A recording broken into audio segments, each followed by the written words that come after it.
From the highlands of Kenya, the air is crisp, rich fertile soils. Some of the world's most beautiful flowers journey begins here. Roses, lilies, carnations, name them. Don't just stop here. They travel oceans to celebrate birthdays, weddings, and other significant milestones across the globe. These blooms have a complex supply chain.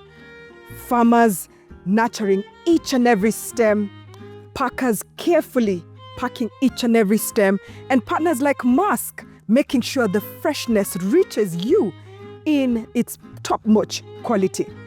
With partners like Sian, we're not just transporting cargo. We're transporting people's life's moments, people's milestones, and we're doing it with utmost increased concentration on things like sustainability and low-carbon logistics. Because when this flower travels well, it travels with all the joy from Kenya to the world. Today I'm joined by Nicholas Kadiri from Sian Flowers to really tell us the story about how this flower actually reaches your function. Presented at your birthday, it is a beautiful story. Nicholas, tell us. Thank you very much, Lillian. My name is Nicholas Kadiri.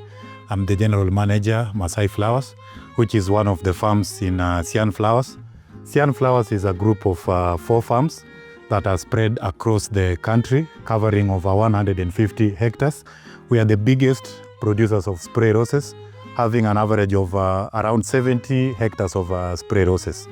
Sian Flower started in 1990, a journey that has taken us 35 years.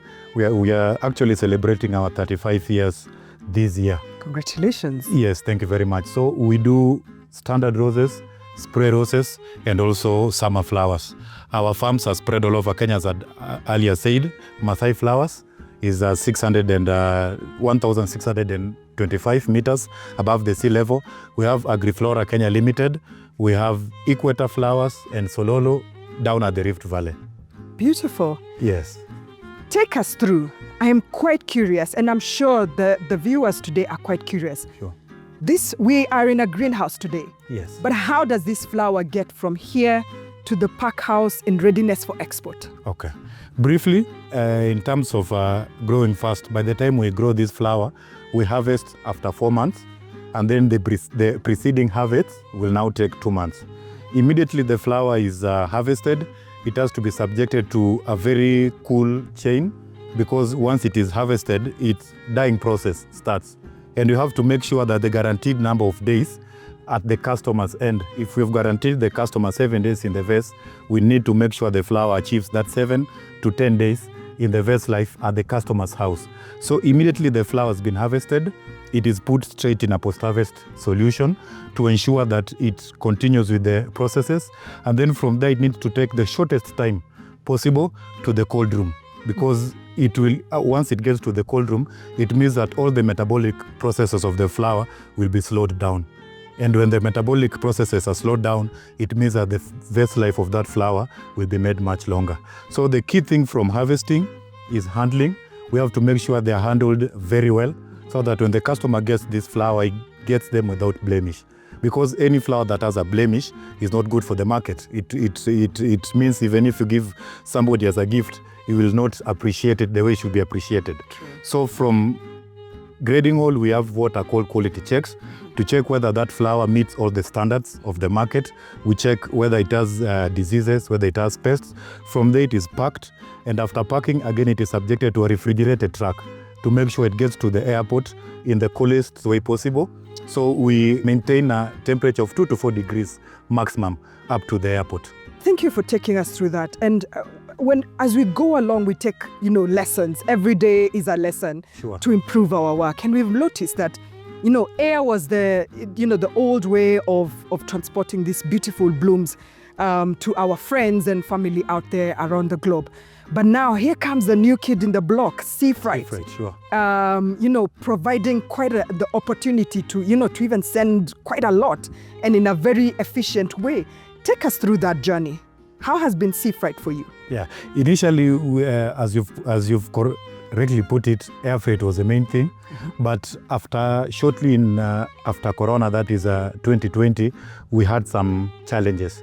one of the biggest challenges was the rising cost of air freight. We used to do it at around $2 per kg, went up to around 4-5.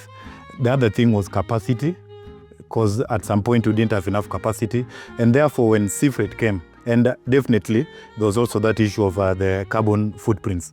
You know, now the market is very keen on the carbon footprints, and therefore when sea freight came in, we saw it was like godsend, because we could still send our flowers at a much cheaper rate, and the flowers would arrive at the destination market in the same quality as the air freight.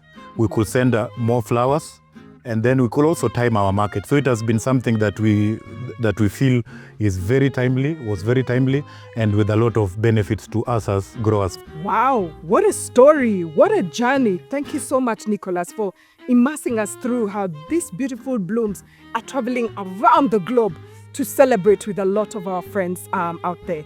I'm joined by Jackie. Jackie is part of the team at Maersk that helped to design such products as the sea freight products to give solutions to our customers, our partners like Sian. Jackie, please take us through. Thank you, Lillian. Thank you, Nicholas. So as Nicholas mentioned, post-COVID, here came the challenge. Lack of air capacity or reduced capacity, increased freight costs. And we sat down and we thought, why don't we take up this challenge? Why don't we support this industry into ensuring they're able to deliver their flowers to farm, even with everything that was happening in the world? So we came up with a solution where it moves from farm all the way to market, where we call integrated end-to-end logistics. Right. So what did we offer? Cold room facilities, tracking. We offered cold room facilities, tracking, custom house brokerage, destination services as well, which involved unpacking, as well as handling at the unpacker facilities in Aalsmeer.